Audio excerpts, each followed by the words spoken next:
Jobs are hard to get, I know. People looking for work all the time, they can't find work. I had an interview somewhere, can't remember where it was, and then I know what the problem was. It's my disability.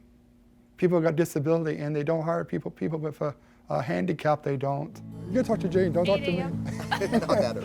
You're gonna walk, that's 5 miles from your house. Oh, I need exercise. It was a citizen advocacy program where you pair up, and the words we used at the time were advocate and protege. We're just friends, and we've been friends for 35 years. Everybody in here that has known Steve, he's like family to all of us. He's simply Mr. Reliable. Steve is a man of routines, so he gets here every day about 4 o'clock, and I think he's happy to come here because this is a place he's been coming to for so long, and he knows all the people here. Oh, good morning, Cliff. I think we kind of hit it off, and we've had a good rapport ever since. We both like to kind of tease each other, and we've got that built up over about 9 years, so it's a rich experience, I guess. Do you think the show's good enough that they're going to make a second season? I hope they do. He has a good character, he has a good attitude, and I'm proud to know the guy. You know, I'm proud to kind of share an hour every day with him and to be a part of his routine and to have him as a part of our routine. It can be pouring, it can be 10 below zero or 100 degrees, and Steve walks every morning to work.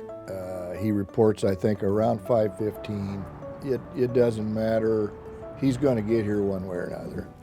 I think that's remarkable given Nebraska's winters especially, and blizzards and so forth, but he makes it through, and he's here and he's on time and he's not ruffled, and the rest of us have had to scoop our cars out of the snow and so forth, and it's sort of a nice feeling to come in and everything is kind of on the even keel with Steve. I'm going, oh boy, what happened here? If everyone in this building had his work ethic, they would get so much more work done. He doesn't stop. You can't get him to take a break.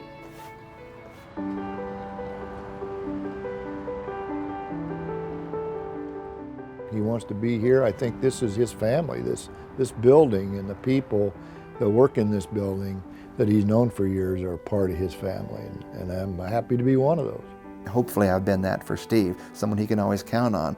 I can't say there's anything I said or did that helped him out. I think if anything did, it was a Goodwill's program that enabled him to be independent, have his own apartment, not be on any public benefits, and have a retirement account and all those things that go along, having his own apartment, getting his own groceries, living his own life independently as he wants to live. That's done most of it. I really do think if it weren't for Goodwill is the one constant in his life over the 35 years, 37 years I've known him that has enabled him to get where he is at now. The Goodwill Industries International Achiever of the Year Award, and that means international, worldwide. Joy that you have brought to all of us and the inspiration you've brought to all of us. Thank you. Yeah, thank you. He sort of realized that what he was doing was really good stuff for us. We're all happy that he's receiving this kind of recognition.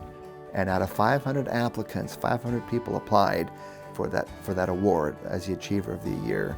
And Steve was the one that got it because of his history and where he began and where he ended up and his accomplishments over the years. That was quite a moment for Steve, where you're in front of 500 people and you're up on the microphone. And so we had kind of written a speech out ahead of time. And he said, "Jim, can you read it?" Steve is shy, a little shy, but in addition to being such a good worker, so committed, having such a high level of common sense and integrity, Steve also is good at dictation, at giving dictation. And so Steve asked if we would say this, basically. Everybody in the room gave up and gave him a standing ovation. And it was just a highlight of his life. And it was just all you could do to keep from busting into tears. It was just a really neat moment for him. For as far as he's come, as lonely as he's been, to be there and receive that kind of inspirational accolade. It was a wonderful thing to see. you don't realize the time goes by, then all of a sudden the time's gone by and you've been friends for nearly 40 years. Something inexplicable, but when you sit down in a room with him and talk with him for a few moments, you know, and get past a bit of the shyness, then you discover this is one really neat guy who just brightens up everybody's life. And it's really hard to put into words the why. Other than that, I think he's a joyful guy because he gives joy.